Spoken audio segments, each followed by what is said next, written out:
Okay. As the Secretary of Commerce, I do want to ask about the fact that there are no ships carrying goods from China bound for the West Coast right now. President Trump said earlier this week that drops in imports is actually a good thing because it's going to affect people's wallets and jobs. Well, he said it's a good thing because it shows that the imports that the tariffs are working. But in reality, it's going to affect people's wallets and jobs. Truck drivers, port workers, American consumers. So my question for you is, how is that a good thing?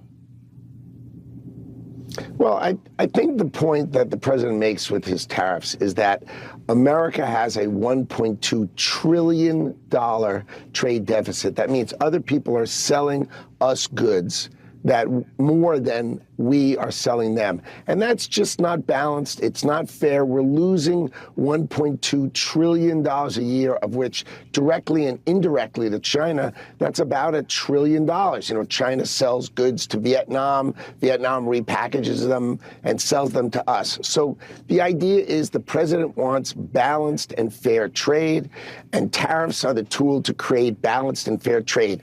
It's just unsustainable for $1.2 trillion to be exported to the rest of the world, meaning our money is going to the rest of the world. It's building them up.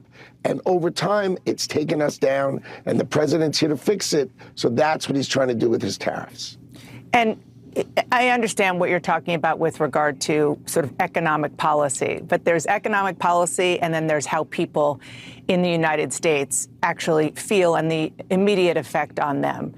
So just to be clear, are you saying that ultimately fixing what the president sees as a problem, which he just described, is going to mean that the American people, whether they work at a port or whether they're truck drivers or whether they're consumers, they're just going to have to suffer in the short term, maybe even longer?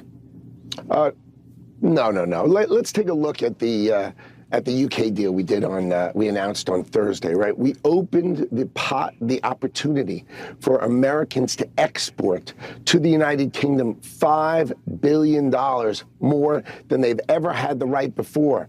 You had beef, ethanol, row crops, vegetables, fruits, cereals, sodas, machinery. I mean, just the list goes on and on. So the idea for the president is, look, we published our rates on Liberation Day.